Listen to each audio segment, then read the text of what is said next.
Good morning. We are live on YouTube and the X, but we're going to bring in a Facebook group, at least one here as well. Scott Kennedy Sports on Facebook as we go live for some coast to coast football. Good morning, everybody. I am Scott Kennedy. I'm your host for Coast to Coast Football. Why are we coast to coast? Because I am in Atlanta, despite KC in the background here. This rendering, I needed to change my background to something NFL draft. I like the way that one looks, so I changed it. Appreciate that. Whoever did that, and if it's a problem, let me know. On this side, I'm in Atlanta. On this side over here is Nick Kendall. He's in Seattle. So we are coast to coast with your football coverage today. And Nick, how are you doing, my friend? I'm doing pretty darn well. Excited for some rain supposedly in the forecast coming up out here in Seattle, and then it won't stop until June. But other than that, doing pretty darn well. Excited it's Friday, and happy to be here to talk some NFL at large. Jonathan Taylor, Trey Lance, rookie quarterbacks. Should be a good one. Yeah, those are some of the things I want to hit on today. Wanted to hit on Jonathan Taylor. What's next? He seems to be the big name in the news. San Francisco 49ers and Trey Lance, they're also in the news with him going to third, that he seems like he's going to be out of there. Where are some possible destinations for him? We'll hit on Bill Barnwell's article on ESPN, did a really good column, did some things that actually made sense. Down here in Atlanta, the national media has been trying to get rid of Desmond Ridder since he was drafted, I think. And Barnwell linked the Falcons to Trey Lance in a way that actually made sense. So we'll get into that one a little bit. We'll talk about some Anthony Richardson. The Colts played last night. We'll talk some Kenny Pickett, a second-year quarterback. Is he ready to make that next leap? And then we'll jump into the chat a little bit and see what's on everybody else's mind. And as Albert Knopper says, welcome in, Albert. He says, good morning, all. A day closer to the regular season. Woohoo! And then Harry Marshall Wood, he says, yes, y'all are on today. Yes, we are. We will be on every Friday morning at 9 a.m. talking NFL on, this is our Coast to Coast football podcast. Nick and I do a couple different teams. We do Broncos for breakfast. We do the Falcons podcast. We're both big fans of the process, the general manager aspect of the NFL draft, and we'll go heavy NFL draft as we move along. So I worked in scouting for a long, long time, and I always said I didn't say this. I picked this up. The longer you work in sports, the more you root for the names on the back of the jersey than the front of the jersey. So we root for players. We really do. So we like talking about them and seeing what else is coming up. But Nick, let's get started on this. What's your gut feeling on Jonathan Taylor right now? As far as where is he most likely to play? And then we'll get into what's it going to take to get him and then re-sign him.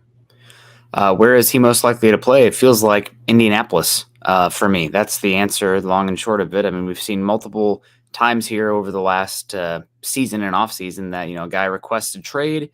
They go out and see what the market is, and then they find out that teams are not willing to give up the compensation that the team that owns the contract is willing to take, and the contract isn't as good. So they come back with the contract of what the market says, and then they settle it out. We saw that with Lamar Jackson this season. Oh, you can seek a trade.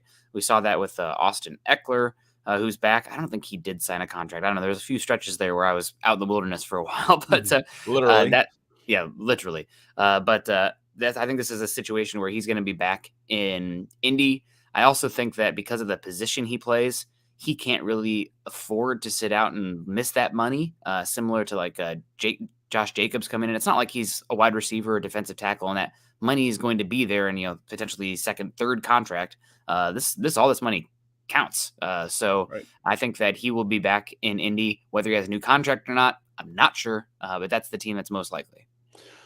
That's where I was leading before. I always say it's so hard for guys to change teams. It just is. All the rights, all the leverage and stuff. They're with the ownership. It's a monopoly league. It's not like say, yes, I'll sit out. You better get rid of me. I'm going to go to Italy and play. It doesn't work like that. It's a monopoly league, and all the power is in with ownership. The only power you have as a player is to just not play, which isn't a great.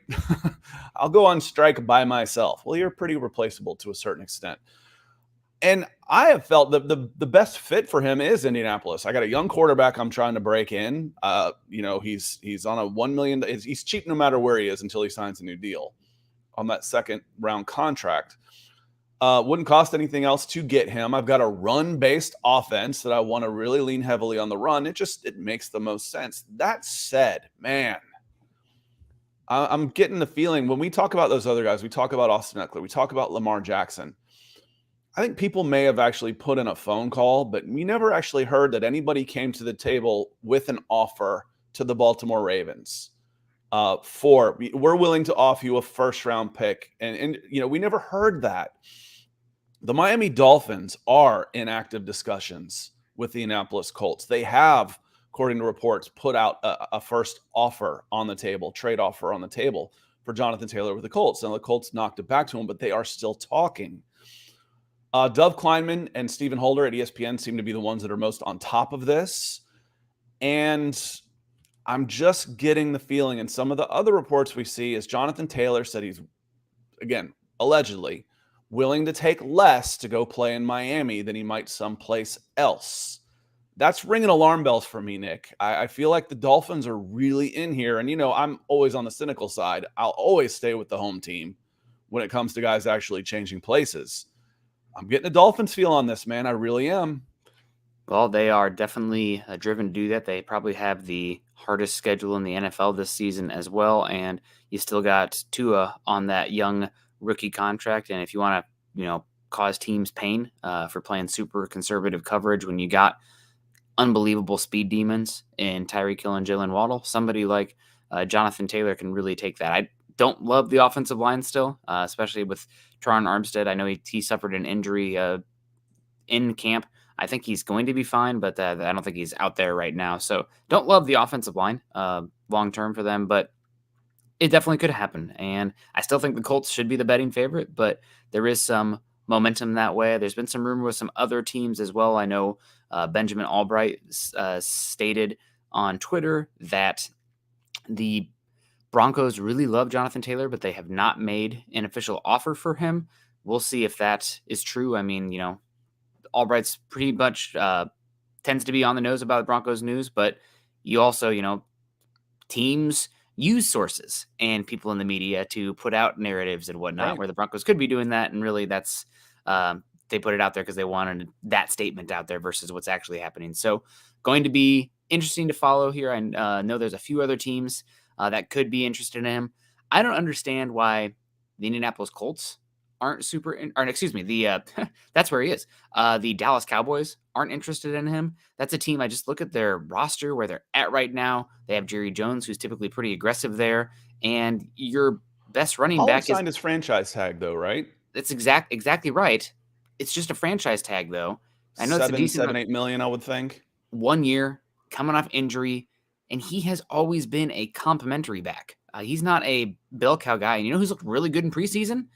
Deuce Vaughn has looked awesome. Maybe if you want to change how your room is built, you could probably move on from Pollard after that, even though he's been great, but he had a bad injury last year, and use a Jonathan Taylor, Deuce Vaughn backfield going forward. I don't know. It feels like a good fit to me, and I haven't heard that from anybody else. I don't know if the Cowboys probably can't do it, but I think that would be an interesting one.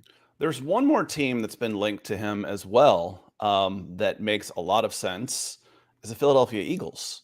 Mm-hmm. We talked about that going into last year, into the draft, when we were saying how high will these running backs go? And Bijan Robinson would be a total luxury pick for the Philadelphia Eagles. But when you've got the roster that they do, you can go ahead and take the best player in the draft, arguably, and make that move and take that risk that they could give something up. Now, when I look at the Eagles, as Sherelle says, he's on board with the Eagles. When I look at Miami, I go to Tankathon and look at Miami Dolphins. They've only got 5 picks next year. They've got a first and a second. Then they don't pick again until the 5th. So first, second, 5th, 6th, 7th. I think a second from the Dolphins, knowing it would be probably 55 or later, number 55 or later, be enough as we start getting to nut crunching time here with the Indianapolis Colts. They're saying they want either a first or equivalent of the first. Okay, here's a second next year's 6th, maybe they throw in just a sweetener on that or something. But I get the feeling if they're beyond repair, they would rather have a second round pick than Jonathan Taylor sitting out trying to prove a point. Yeah. And just looking at the Action Network, just looking up the odds right now for where he could go. A few teams we haven't talked about that have pretty high odds. Dolphins are the favorite at plus 250.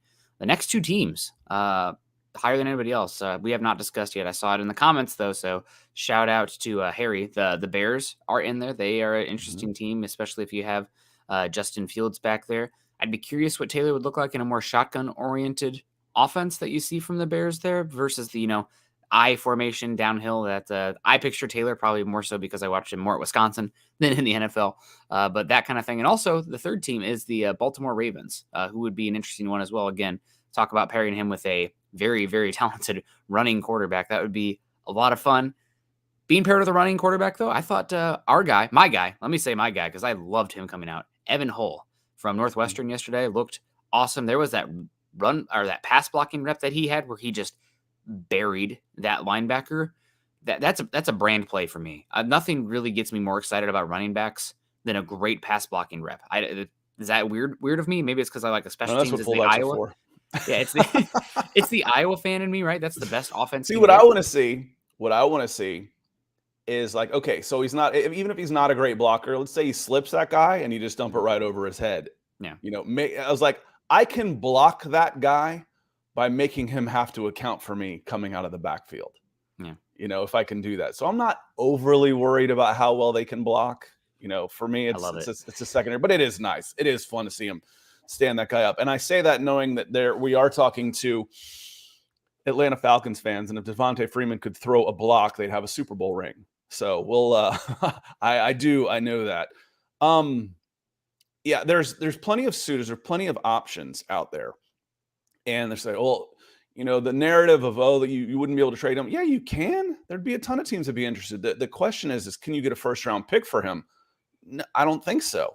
No, not in this upcoming draft. Too. I think it's a really talented class coming up, and the risk. I mean, are they disingenuous by saying go seek a trade when I'm setting a price tag it's like, yeah, I'm willing to sell this car. I'm willing to sell my motorcycle, honey, but I'm going to put it on eBay and it's a $10,000 motorcycle. I'm going to put a $15,000 limit. What do you call the bottom on that? Before starting price. Yeah. Before I'll sell it. It has to hit $15,000. Well, I don't think you're going to get a first round pick. No. So it's going to come down to how serious is he about being willing to sit out this year? And most of them don't. Most of them end up caving. They finish their contracts and then they say, see you later. We're done. I'm going to go through the motions here. And I don't think you want that if you're Shane Steichen and the Indianapolis Colts. No, I don't either. I think if they did trade Taylor, I like Evan Hull as a part of a rotation back there. And I think the very next day, or maybe even the very same day, Kareem Hunt would be back because they brought him in. Apparently there was a contract offer, but it was not agreed upon. That's at least the rumor. But I think we have a little extra money now. Come on in. You're part of the rotation. I agree. If you say what's next for the Indianapolis Colts, you try and get Zach Moss healthy. You've got a rookie 5th rounder who sounds a lot like Tyler Algier, who had a great rookie season for the Atlanta Falcons, another former 1st rounder, strong, breaks tackles, et cetera, et cetera.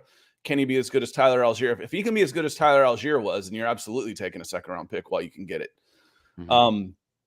But then Kareem Hunt comes in. That makes a lot of sense. Let's say hello to some folks in the chat. I want to talk some Falcons Steelers as well. That was one of the games on last night. We've hit on enough of the Colts already today. So want to say hello. Harry says the Steelers ate the Falcons for lunch. Yeah, that was and I don't want to say it's just backups versus starters because they went through them hot knife through butter. You'd like to see the Falcons backups put up more resistance and have a little bit more success, especially on defense, because backups play on defense. They'll play 25 to 30% of the snaps. They get 2 series. And if my guys give up 2 series and 2 touchdowns every time, I'm going to lose a lot of games, Nick. I don't know if I was less impressed with the Falcons' depth that was out there in that first, couple drives, or if I was more impressed with the Steelers. Honestly, I mean, they were the run game, the offensive line has been bad for them for a few years now, and they've invested in that, and they were partying to see up there. I mean, that one of those Najee Harris runs, he's a big back, and like there was nobody even close to him on a few of those. George Pickens making some plays down the field. Kenny Pickett looked pretty darn good. Maybe we are, just as an NFL consensus, too low about the Steelers. I know that you never are, because you are, I think you have Mike Tomlin pajamas. What do they call him? A stan? I'm a Mike Tomlin stan. It's just keep writing them in. Playoff contender. As long as they got Mike Tomlin, until Mike Tomlin proves me wrong, I'm going with Mike Tomlin. Yeah, I mean, they're not in the breath with anybody right now, right? I mean, they're probably in the back end of playoff contender, but like they look pretty damn good out there, just overall as a unit. I mean, maybe they found more gold pass rusher with Nate Herbig coming in from Wisconsin as well. TJ Watt looks healthy. I mean, Keanu Benton has been one of the best rookies in preseason so far. I mean, Steelers look good. Falcons, I'd be a little worried about the depth there, but the big picture, as Arthur Smith said after the show or after the game, you're not too worried about it. Week 1 will be interesting, though. I understand Falcons fans being a little bit upset about how that game looked overall. Yeah, and Jason says, and good morning, Chris Walker, too, on Facebook. He says, hey, fellas, I don't think it was a great idea to start the twos for the Falcons at home. Want to see how we do against a good team. Perception-wise, home game, a lot of people there, a lot of Steelers fans. It annoys me when people talk about Atlanta and there's a lot of traveling fans. No, they're not. They didn't travel. They live here. There's a ton of people from the Midwest, including my parents, that moved here. I mean, this is a transient city. They didn't travel down from Pittsburgh for a preseason game. They moved here. This is where they live, and they've probably lived here for 30 years, and they still swing their terrible towels. But no, you want to. I think there's enough goodwill and excitement for this team that it's really not going to matter. People, the casual looking up and seeing a score. That said, I did get a text from my dad this morning. Said, I guess the Falcons got their asses kicked last night. I'm like, yeah, but let's see on that one. Harry also says it's funny how the Colts don't want to pay Jonathan Taylor like a first rounder, but they want a first rounder in compensation. And I agree with that. And I'm not talking about even a second contract. I'm talking about the $5 million or so he would get in the 4th year if he was. I looked it up, and who was it? Clyde Edwards-Helaire. He was the final pick, running back. He was the final pick of the first round. He's going to make 3 times what Jonathan Taylor is going to make this year, just because he was picked 6 spots higher. That exponential scale has flattened a little bit compared to what it used to be.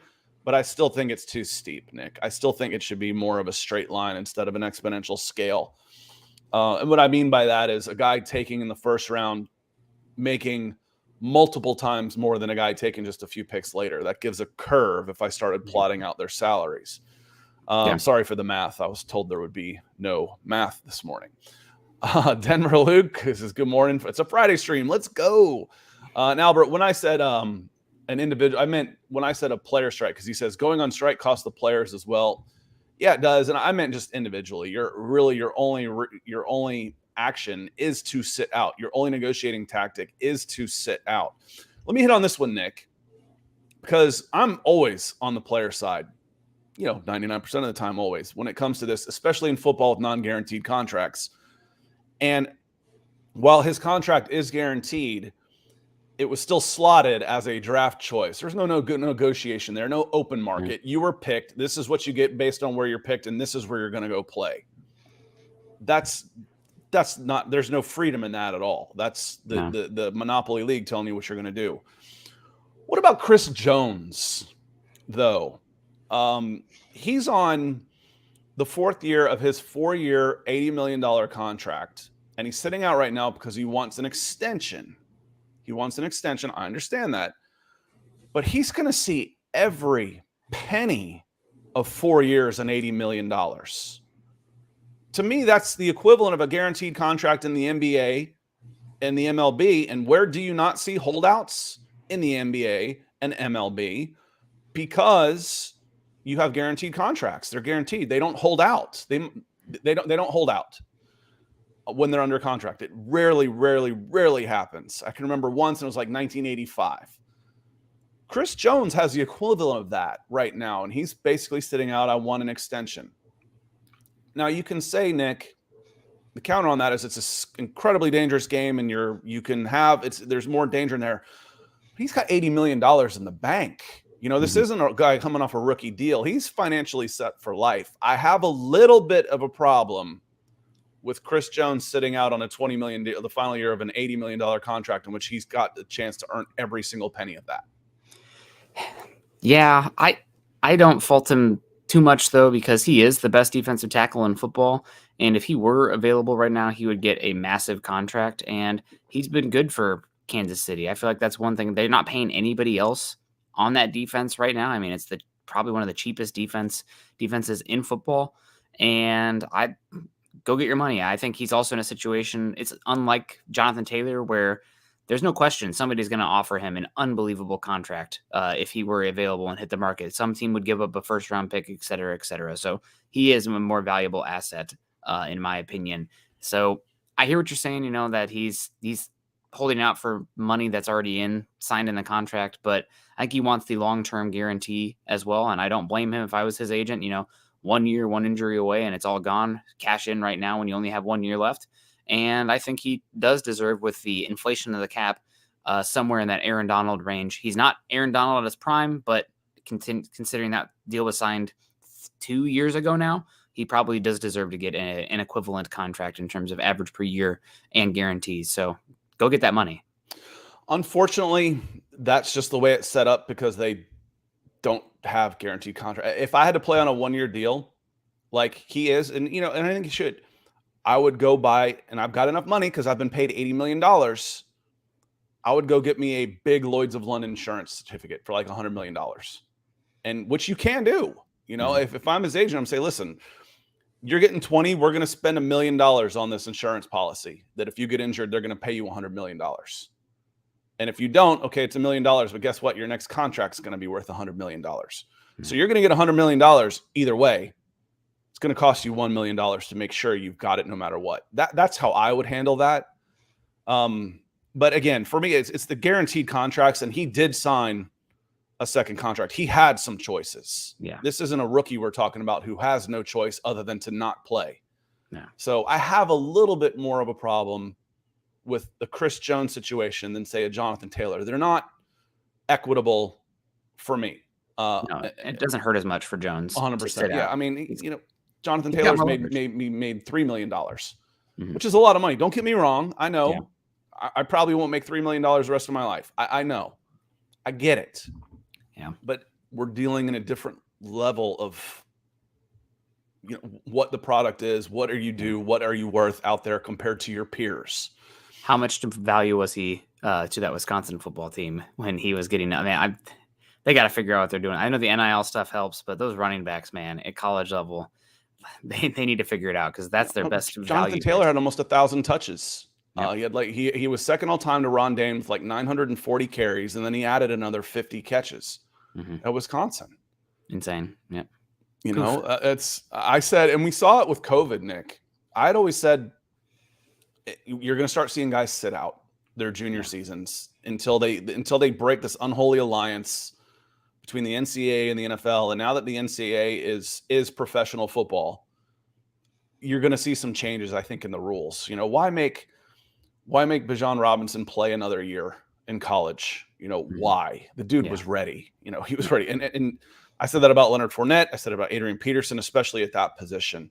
Yeah, running back. A couple guys getting shout outs, Nick. On the Falcons draft picks, some guys that have definitely not, we'll just make the team, but are becoming, pretty good players. It's DeMarco Hellams, late pick. He's got a chance to push Richie Grant for a starting spot. I think we're going to see a lot of DeMarco Hellams and Ray coming in. Good morning, Ray. He says, and Clark Phillips also will be good in this league. Clark Phillips, another defensive back. I don't remember who was trying to block him. I think it was a running back that was coming out. He just swam him. I mean, it was so nice how he didn't take on the block. He just avoided the block completely. Tackle for no gain. The dude's just a football player out of Utah. Yeah, I mean, a lot of plays on the ball, good tenacity, good instincts, a lot of wide receivers out of the Pac-12. In the combine circuit, the interviews, they asked who's the toughest defensive back you went against. A huge chunk of them said Cam Phillips. I think that was even the 2022 draft where they were answering that. So a year before he came out. So good player. I mean, he fell because of the athleticism and the size. He'll always be limited because of that, especially at a position like cornerback. Probably will never be a, great cornerback one in the league. So what do they do? Put him in the slot. Move him closer to the ball. Yep. Protect Let him make plays. Yep. It'll be interesting to see. There'll be some matchups where he might be a little bit in trouble, like the Alan Lazards of the world, or even the Cooper Kupps, who are like those 6'2", 215-pound guys who can just, in the run game, forklift you out of there, essentially function as a F tight end in some of those looks out of 11 personnel. But he's had a great camp and a great preseason, and the Falcons overall have done pretty well with this this draft class. Let's move on a little bit. Wanted to talk a little Trey Lance. He's been in the news. And again, shout out to Bill Barnwell. Not that he cares what I have to think, but I thought he did a really good job with this. And I'm critical of the guys when they write stupid stuff. So I'm going to be complimentary. I think Bill Barnwell's great. Even if he writes stuff I don't always agree with, I think he does an amazing job. He'll drop 15,000 words on a topic. It's pretty impressive. But he was talking about Trey Lance, and he went through, did he get a fair shake? Stuff that we've talked about before. And, now that he's, number 3, it's just unattainable in San Francisco. Now, the thing is, we saw a conversation, why wouldn't you take this? And somebody just circled his cap number. I'm like, this is why. Yeah. No. That's the 49ers cap number. Do you know what his cap number is if you acquired him right now for a new team? Do you know what his cap number is for 2023? $940,000. Next year it moves to 5. In the 4th year of his deal, it moves to $5 million, which for backup quarterback money, that's nothing. Who's making more than $5 million? Taylor Heineke, I think, is making that much. I think Jarrett Stidham, Denver Broncos, is making some. I bet Mitch Trubisky is making somewhere in that neighborhood of money. Gardner Minshew, Indianapolis Colts, is probably knocking on the door of that. That's backup QB money. He started talking about what next, what's it going to cost to get him, and he's like a middle rounder at best just because the 49ers have burned him. You're obviously not going to keep him, which makes sense. Some of the teams that he thought might make sense, and I was like, all right, where do the Falcons come in? Everybody's been trying to replace Ritter. But the first one was the Minnesota Vikings. How do you feel about that with the Vikings and their quarterback situation, trying to go get a quarterback like Trey Lance? Well, he's a local kid there from Minnesota, ended up then playing football at North Dakota State, but he's from Minnesota. And that's a team that last season there was a lot of flirtation and discussion about moving on from. Last 2 seasons, there's been discussions about moving on from Kirk Cousins. So I could see that. It's a very analytically driven front office there. Taking a shot on a quarterback like that might make some sense. Yeah, I agree. Just because the money and that you're talking about, again, it's not that much money. And the 49ers will take a bigger hit. I mean, talk about just opening up a hole and just start throwing, all kinds of capital in, resources between draft picks and money. Oh, that is ending up going to be a bad deal. I mean, it is. It's already a bad deal for them. They're a good enough franchise and a good enough team that they might be able to play past it anyway. Mm-hmm. My goodness. I mean, they're going to burn $8 to $10 million in dead cap money and 3 first-round picks on a guy that threw 30 passes for you. I mean, that's just nuts. That's one of the worst deals of all time. Of all time. And I agree with Bill Barnwell on that. He laid it out, some of the worst deals of all time. And I agree with him on that. I think it is one of the worst. The next one he had in there was Tampa Bay. I know that's someplace you've been trying to send Trey Lance for a while, is to the Buccaneers. Yeah, they just have terrible quarterback play. I mean, Kyle Trask, Baker Mayfield, are either of those guys the answer there long term? No, this is a team that's squarely in the Caleb Williams, Drake May competition this upcoming season. But they have weapons. I mean, I like a lot of what they have there. They're solid building blocks on the offensive line still. Mike Evans, I think he just turned 30-31, which is, starting to be concerning even for a wide receiver. But we'll see about that. And then oh gosh, the other wide receiver they have that played at Penn State that had some great, Chris Godwin. So I think that's a team that would make some sense as well. But Buccaneers maybe are too dysfunctional. But if you don't have a guy, then why not take a shot? I feel like it's such a low risk move that what are you out? A 4th round pick? La-di-da. You're going to be out a 4th round pick for a backup quarterback anyway. And now you have a chance that it's a scratch your lotto ticket that could hit big. I mean, I think that's well worth the risk. Do you know what they have in their quarterback room right now financially? $3.2 million. Super cheap. Yeah. 3.2. They can afford to go in there. Yeah, they still have some weapons. I think they are ready for a rebuild, and they got a Super Bowl out of it. So be it. Mm-hmm. They spent big, and they're going to decline, but they got a Super Bowl out of it, and that is worth it for a lot of teams. Especially the NFC South ones where there's not a lot of Super Bowls to go around. Harry Marshall Wood, Falcons fan, he says, I'd take a low round flyer on Trey Lance. And Michael Lewitsky also asks, morning guys, if the Falcons wanted Trey Lance, do we go get him? And Jason says, as a Falcons fan, I'd rather Lance stay in San Francisco instead of going to Tampa Bay.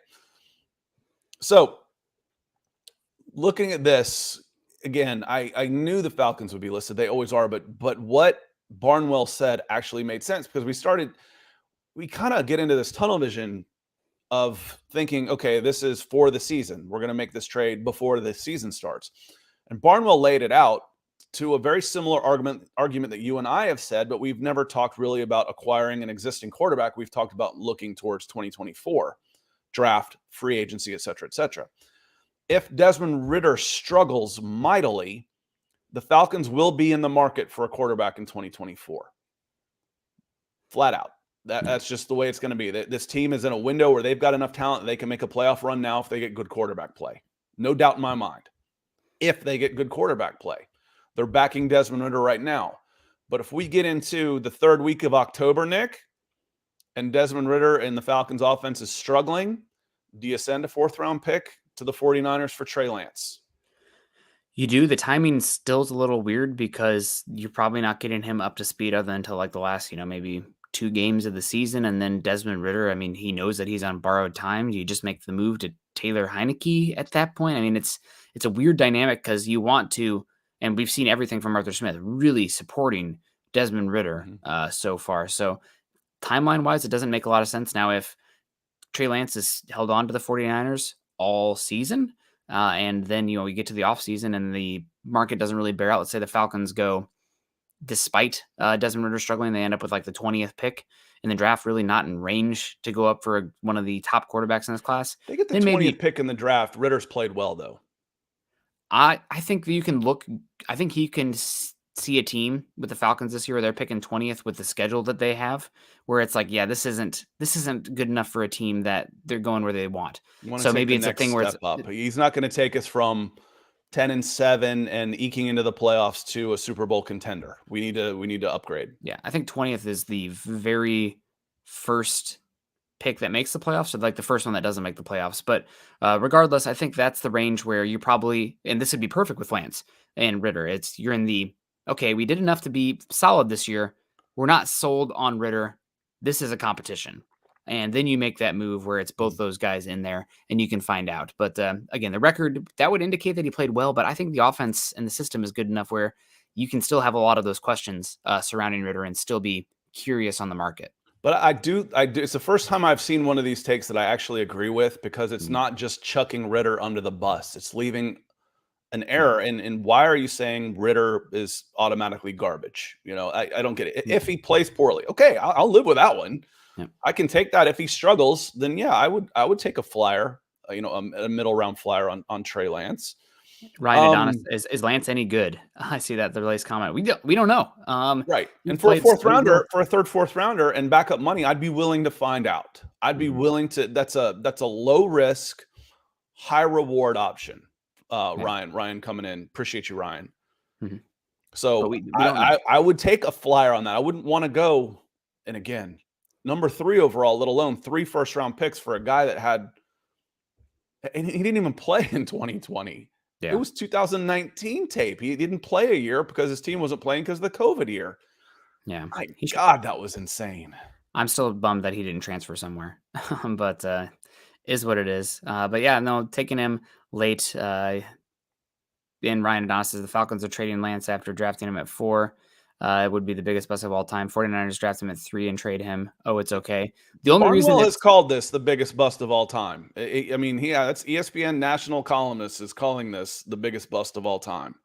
and the only reason that it's kind of getting Being smoothed glossed over at over all, because Nick, 49ers are legit and they actually have good quarterback play. If it was out there and they were floundering in the offense and whatnot and made that move and Lance was playing horribly at the same time, then we'd be calling it that. But the fact is we haven't seen Lance out there enough to say that about him, and the 49ers are legit. because who in that draft is playing for a team that has not had a winning season that is getting that label, Nick? Justin Fields? No, not yet. He's played okay. Okay, maybe it's just the Broncos fans because I see a lot of hate towards Justin Fields because so many No, people Justin wanted Fields has him. played okay. There's another one, though, that was in that draft. Zach Wilson? Zach Wilson. Mhm. Zach Wilson gets more hate than Trey Lance for the most part because, one, he's in New York. Two, the Jets haven't been any good. Yeah. And Also, that that's he's played. Trey Lance hasn't yeah, played. and Zach's played, and we've seen it and gone, oh my God. Yeah. Yeah, that was. I like Zach Wilson coming out, but again, my 1 and 2 was definitely Trevor Lawrence was number 1 for me without question. Yep. No doubt at all. And then number 2 for me was Justin Fields. And I had doubts, but that was number 2. And I just couldn't justify taking, and you saw Mac Jones at 3. What? No, come on. It was every 5-6 years or so, the NFL goes quarterback insane. And the time before that, I remember was it Christian Ponder's draft when I was like, Christian Ponder's going in the top 15. All right, these guys have lost their minds again. Blaine Gabbert as They've well. lost their minds. They've lost their minds. That happens every so often. Rob Bucksbaum coming in says, congratulations, Nick. Nick announced on our Broncos for Breakfast show yesterday that he is going to be a dad come late January, early February. So maybe we'll have a Super Bowl baby. Super Bowl. I was the Super Bowl baby, so we'll see how that plays out. I think it's going to be pretty darn close to my birthday. Don't know anything yet about the baby other than that they are healthy. All the genetic tests have been great, and yeah, things are happening. So excited. We need the wildfire smoke to go away because that's not great for a sensitive, health sensitive individual. Anybody, anybody, but yeah, especially somebody like that. But yeah, no, thank you so much. We're very excited. First kid, maybe it'll be a one and done situation. Who knows? But excited. That kid better damn well like the outdoors, though. That's all I'm gonna say. I'm gonna leave him on a mountain somewhere. No, you can brainwash them. You can brainwash children to a certain extent. Yeah. My kids love nature, and I do too. I've exposed them to it all the time. They love animals and nature and all that kind of stuff. Chris Walker says Ryan Leaf and Jamarcus Russell are bigger busts. I'd rather use a number 1, and Leaf was number 2 overall. But I'd rather use 1 pick on a bust than 3 first-round picks on a bust. What about Robert Griffin? He had 1 decent year out of it at least. RG3, and he wasn't. Yeah. What was he? 4 or 5? He went 2 overall. Was he 2 overall? Okay. He's done better than Trey Lance has. We can turn this into another show, the biggest bust of all time. We can just stay in the NFC South for that one. That one will be easy. Yeah. The Titans were the next team on this list, and I agree with that one. That said, if I'm not wrong, they just use a 2nd-round pick on quarterbacks. And Will Levis, did they take Malik Willis in the 3rd, or did he fall to the 4th? It was 3rd or 4th. But to your point, I'm going to take one every year until I hit. Yeah. And why not add Trey Lance? And if they struggle, they might draft another one. And then a question in here on talking about the Broncos about, having a guy to come in if somebody struggles to take over. Roderick Cook says, what about the Broncos for him on the same logic? And Bill Barnwell did list the next 3 teams as a tier down for, okay, these 4 make the most sense. The Vikings, Bucks, Falcons, and Titans. The next 3 were the Dolphins, because Tua and his, availability concerns, they could be in the quarterback market. I agree with that one. Mike McDaniel was also part of the team that brought in Trey Lance, and maybe there you go. That's part of it too. And then the Broncos were next, and then finally were the Chiefs. Believe it or not. And he makes a good argument for all of those. He backed all of these up very well, including the Denver Broncos, Nick.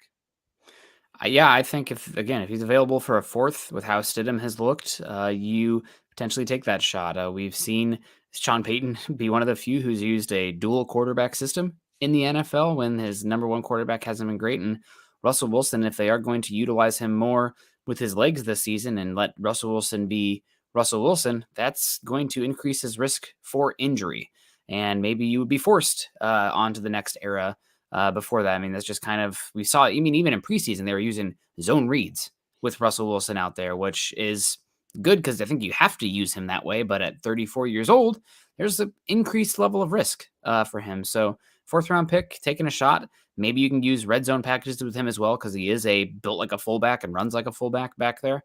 But yeah, it'd be interesting if the price is too low. I mean, I always think it's worth a shot. If you don't know if you have your long term franchise guy, you should be looking underneath every rock. And for those of you that don't follow the Broncos on a day-to-day basis, a lot of their contracts are set up after the 2023 season where they become real flexible financially. Russell Wilson isn't one of those guys, but it gets a little bit better. But a lot of their highest paid players, you become financially flexible with them after this season. So how Nick and I have explained it is they are set up to give this one more shot with Russell Wilson in 2023. And if it doesn't work, to hit the nuke button and just start a rebuild. And if you've got $45 million tied into your quarterback position, that's not all that crazy. You're going to have it anyway, but it might be someone else other than Russell Wilson. And you've just having a dead cap number. Same way the Falcons were last year. The way the Rams set it up when they traded Jared Goff, you've had a bunch of money tied up in dead money, but you've got a young guy. I think they just said he's 2 years younger than Kenny Pickett right now. Even in his third year in the league, might be worth a flyer. Very, very interesting. Last thing, one of the games to watch, we like watching the rookies. We like watching them get going. Bryce Young plays tonight, Nick. What are you looking to see out of Bryce Young tonight and against the Lions, and anybody else you want to watch in that particular game? Bryce Young, looking for him just to be competent in there, work the ball, protect himself, and get to the right read quickly to protect himself from hits. I mean, he's a small little guy. The tiptoe offense, passing offense that he likes to play in, literally from his tiptoes, has looked well. And I'm looking forward to seeing how the connection between him and your probably biggest draft crush this last cycle in Mingo looks in that connection. It's a little bit of a twisted fate that he did end up going to Carolina because that team might be a perennial issue for you going forward. I think they have a good coaching staff and I like a lot of their talent there. So Falcons might find themselves squared up against the Panthers a lot if they're going where they want to. When I say Jonathan Ringo is the guy you should draft, I want him to succeed. I don't care where he goes. That's how I've always been, man. I root for me. Yeah, a little bit of a twisted knife, though. They're like stings. That's how I feel every time I watch Chris Jones dominate because I absolutely was obsessed with him in that draft class. And then the Broncos, I had a mock in that one. This is just luck. No, it's not like I'm some like guru, crazy guru, but I had a mock that took Chris Jones round 1, Dak Prescott round 2, and then Justin Simmons round 3. And Broncos ended up going Paxton Lynch and Adam Gotsis instead. So they flipped the two positions. But man, how different life would have been. But Chris Jones, I mean, that's my, what do they call it? White Buffalo, the one that got away, man. I loved him. So maybe Mingo will be your White Buffalo, and a little bit unfortunate that you missed. There's a few of those guys though, because remember, I was watching last night. I was not real high on taking pass catchers the last couple of years, as high as the Falcons did. And one of the reasons I didn't necessarily want Drake London at that spot, even though he's a really good player, is because look at some of the guys that you could get in a second, like George Pickens. Like Christian Watson, like Alec Pierce. There wasn't a real, my sub on that one ended up being Kyle Hamilton, a safety, a non-position of value. Cause I thought he was the best player available in the draft, an Atlanta guy, faced the franchise, et cetera, et cetera. Sometimes it's just the way the board falls. And as I've said a zillion times, if you keep stacking good players, you'll be okay. It's not that you missed on George Pickens. Is Drake London good? Yeah, he is. Okay, well, then you'll be all right. If you keep stacking good players, it doesn't matter who you miss out on. Would you like to have had Micah Parsons? Yeah, you probably would have. Speaking of which, the 49ers came out of the 12th position. That's where he went. That's where Micah Parsons went. Yeah. Ouch. Yeah. Ouch. It's gonna, Ryan Adonis Nobody talking about the 49ers trade. Yeah, they are. They're talking about that being one of the worst trades in the history of this league. It's being spoken about. On that note, we're going to get out of here. Nick and I will be back on Monday morning. So make sure you're following us on the X/Twitter, whatever you want to call it, so you can get those alerts. Like, subscribe, and share to wherever you happen to be watching it. That does us a huge amount of favors. But you can find me at Scout Kennedy, and you can find Nick Kendall at Nick Kendall MHH. But like I said, follow this. We are live pretty much every morning now at 9 a.m. or 9:30, Monday through Friday. So if you want to talk some football, whether it's Broncos, Falcons, Colts, Steelers, we're going to be here during the season because when we'll start diving into NFL draft once the college season starts kicking off. So on that note, we're going to get out of here. Thanks for joining us on this Friday morning. Stay cool, everybody, and y'all have a great weekend. Appreciate you. Peace.